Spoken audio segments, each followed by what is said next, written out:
Welcome to my Cavalier Legends guide. If you want to see 3 incredibly tanky legends slowly kill the entire enemy board, this comp is for you. In this video, I'll show you how to master this comp by going over the build, what items and augments to take, how to play before level 7, during level 7, then how to play after level 7, what you do if you get contested, and then we'll go into some in-depth positioning examples. But before we get into all of that, I want to talk about the sponsor of today's video, which is Opera GX. Opera GX is a browser built for gamers, and all of us don't have the best PCs. To make sure Opera GX isn't slowing down your computer, head over to GX Control, where you can get an overview of how much RAM and CPU certain tabs are using. You can also set a limit to how much network, RAM, and CPU Opera GX can use. This is great to make sure you don't lose any tabs, while also getting a smooth gaming experience. To make the transition over to Opera GX easy, after downloading it, go into the settings and scroll down to synchronization. Here you can easily import your bookmarks and other settings from your previous browser, and you can select what you want and don't want to import.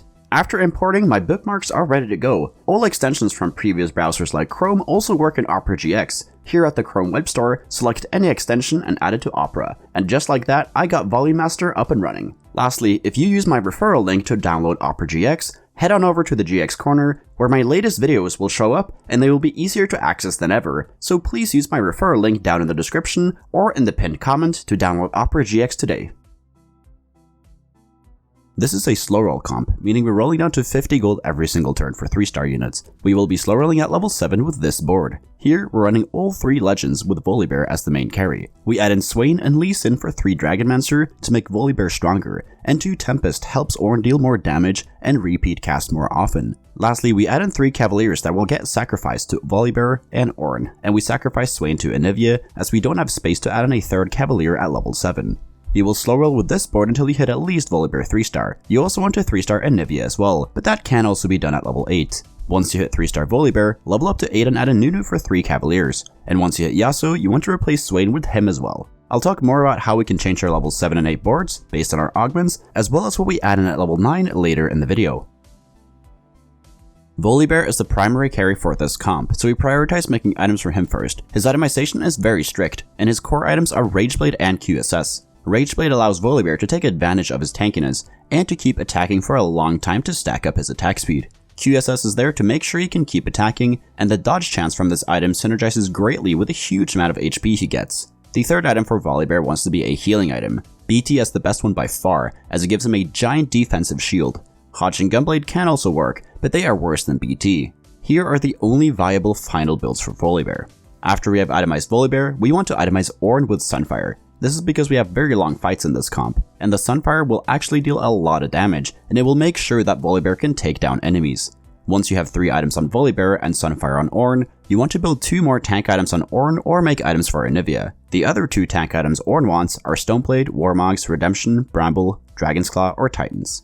Anivia wants AP or mana generating items like Sojin, Archangels, JG, Giant Slayer, Deathcap, Rageblade, or Blue Buff. Here are some final builds for both Ornn and Anivia.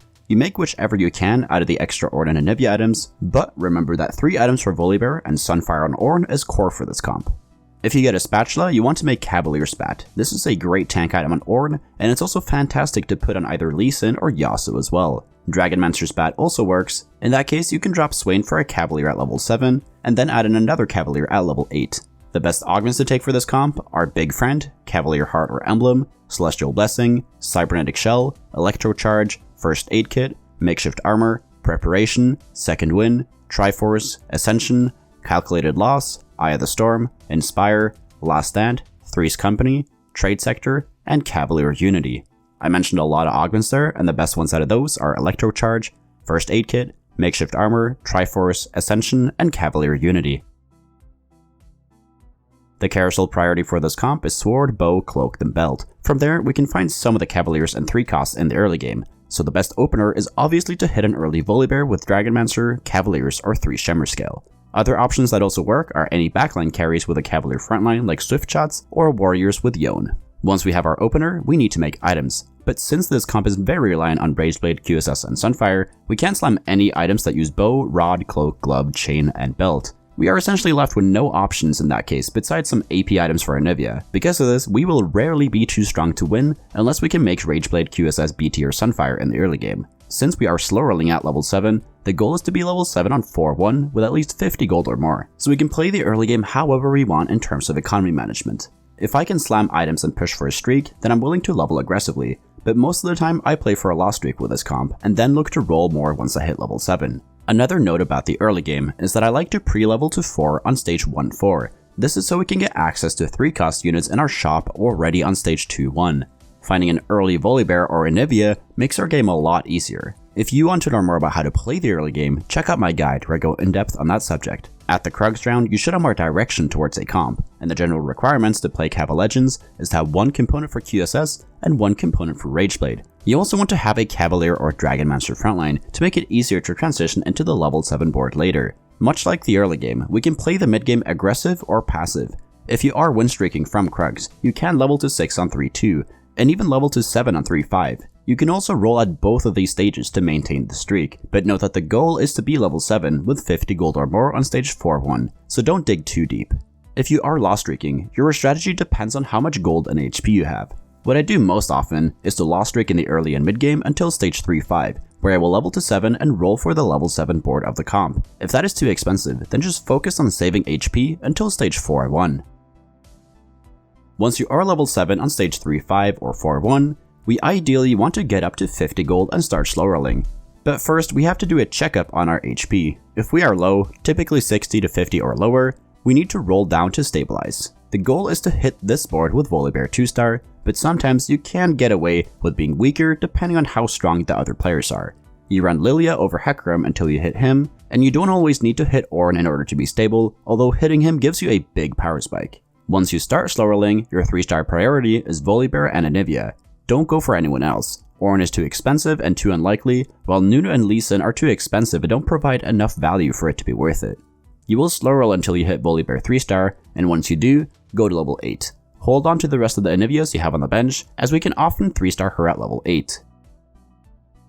When you hit level 8, you will add a Nunu for 3 Cavaliers. At this point, make sure to feed the strongest Cavalier to Volibear, the second strongest to Ornn, and the third strongest to Anivia. If your Cavaliers are all 2-star, this will be Hecarim to Volibear, Nunu to Ornn, and Sejuani to Anivia. You also want to replace Swain with Yasuo once you hit him, as he provides a lot of great CC and can even be a secondary carry in some cases. Besides that, there is very little we can change. We always want 3 Dragonmancer, 3 Cavalier, and 3 Legends at level 8. If you get a Cavalier emblem, the best option is to put that on Yasuo, Lee Sin, or Ornn.